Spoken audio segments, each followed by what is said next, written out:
নির্বাচনে জঙ্গি হামলার যে থ্রেট আমরা মনে করি কোনো থ্রেট নেই, তারপরও আমরা সতর্ক অবস্থায় আছি। নির্বাচনে জাল ভোট দিতে যাবে, নির্বাচনের ব্যালট বাক্স ছিনতাই করতে যাবে এবং নির্বাচনের ফলাফল যদি মেনে না নিয়ে তারা যদি নাশকতা বিশৃঙ্খলা তৈরির চেষ্টা করে, এদেরকে বোধহয় প্রচন্ড ঝুঁকির মধ্যে এবার পড়তে হবে। আমরা এদিকে সতর্ক দৃষ্টি রাখছি। আপনারা নির্বাচন কমিশনের একটা প্রজ্ঞাপনও আছে যে আপনারা জানেন যে একটা নির্দিষ্ট সময় পর্যন্ত নির্বাচনের ভোটার বা যুক্তিসঙ্গত কারণ ছাড়া বহিরাগত থাকতে পারবে না। এদিকে আমাদের সজাগ দৃষ্টি আছে।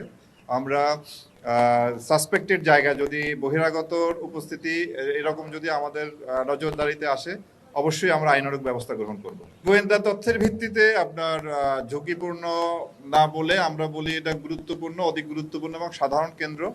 সেই কেন্দ্রে যে স্ট্যাটিক যে ফোর্স, সেই এই বিবেচনায় সেখানে মোতায়েন হয়েছে এবং আমরা যারা স্ট্রাইকিং হিসাবে আছি, সেনাবাহিনী, বিজিবি, আপনার কোথাও কোথাও কোস্টগার্ড আছে, নৌবাহিনী আছে, এয়ারফোর্স আছে, আনসার আছে, পুলিশ এবং আমরা সংশ্লিষ্ট যিনি রিটার্নিং অফিসার আছেন, ওই জেলার জেলা প্রশাসক কিংবা পুলিশ সুপার যে আছেন, উপজেলার যিনি নির্বাহী কর্মকর্তা, থানার ভারপ্রাপ্ত কর্মকর্তা, এরা ওই যে লোকাল যারা আছেন তাদের সাথে আমাদের যে স্ট্রাইকিং বা মোবাইল যে আছে, এরা সমন্বয়ের মাধ্যমে কাজ করবে। অপটিক্যাল ব্রাইটেনার, কালার গার্ড এবং জার্ড লক সমৃদ্ধ অ্যাডভান্স ফর্মুলায় এলো নতুন রে ডিটারজেন্ট পাউডার।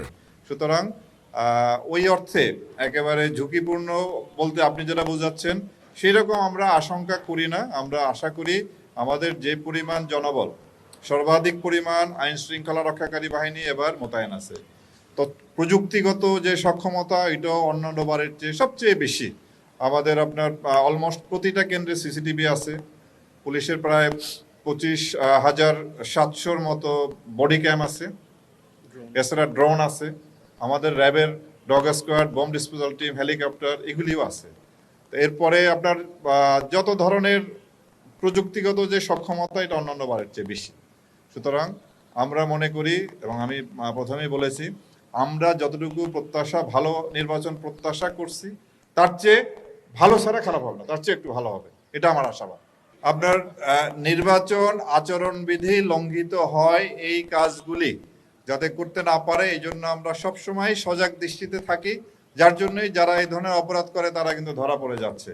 আজকে এখন থেকে নির্বাচনের আগ পর্যন্ত আমরা সর্বোচ্চ সতর্ক অবস্থায় থাকব এবং আমরা আশাবাদী যে এই ধরনের আচরণবিধি লঙ্ঘনের ঘটনাগুলি যাতে ঘটতে না পারে, সেজন্য আইনশৃঙ্খলা রক্ষাকারী বাহিনী, আপনার এক্সিকিউটিভ ম্যাজিস্ট্রেট, জুডিশিয়াল ম্যাজিস্ট্রেট সবাই মাঠে কাজ করছে এবং ইনশাল্লাহ আমরা বাকি সময়টাও সুন্দরভাবে সম্পূর্ণ কাটাতে পারবো। আমরা কিন্তু সম্মিলিতভাবে কাজ করতেছি। আমাদের র্যাবের যে সংখ্যা, তা দিয়ে আপনার এই প্রায় আমাদের কত ভোট কেন্দ্রের যে সংখ্যা, এতগুলো সংখ্যা কোনোভাবেই কাভার করা যায় না। আমরা সবগুলি বাহিনী সমন্বিতভাবে এবং আমাদের মধ্যে একটা চমৎকার সমন্বয় আছে, সেইভাবে কাজ করতেছি। আমরা মানে যে ড্যামেজ যতখানি সম্ভব ড্যামেজ কন্ট্রোল করার জন্য আমরা চেষ্টায় আছি। আমরা আশা করব কোনো কেন্দ্রে কিছু হবে না, এটা হলো আমাদের প্রত্যাশা।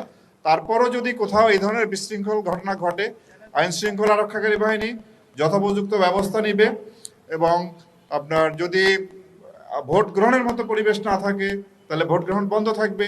যদি ওই কেন্দ্র একেবারেই বন্ধ করা হয় কিংবা নির্বাচন কমিশনও বলেছে যদি ভোট গ্রহণ সম্ভব না হয়, ওই কেন্দ্র প্রয়োজন হলে ওই আসনের ভোটও বন্ধ হতে পারে যদি নির্বাচন কমিশন যেরূপ মনে করবে। তো সুতরাং একটা দুইটা কেন্দ্রে যদি এই ধরনের গন্ডগোল হয়, সেখানে পরে আবার ভোট হবে, আমরা বেশি শক্তি নিয়ে সেখানে করব। তো আমরা আশা করি কোথাও এই ধরনের ঘটনা ঘটবে না, এটা আমরা আশা করি। তারপরও ঘটলে আইনানুগ যে প্রক্রিয়া আমরা সেটা নিব। আর নির্বাচনে আপনারা প্রশ্ন করতে পারেন যে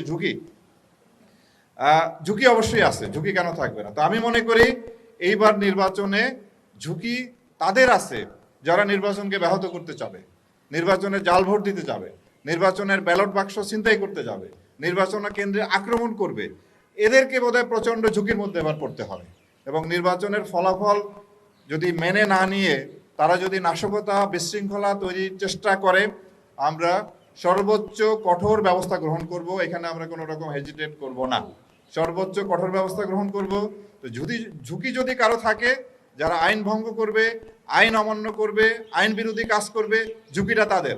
আমাদের মনে করি কোনো ঝুঁকি নাই, কারণ আমরা আইন অনুযায়ী কাজ করব, আইনের যে ম্যান্ডেট সেই অনুযায়ী আমরা কাজ করব।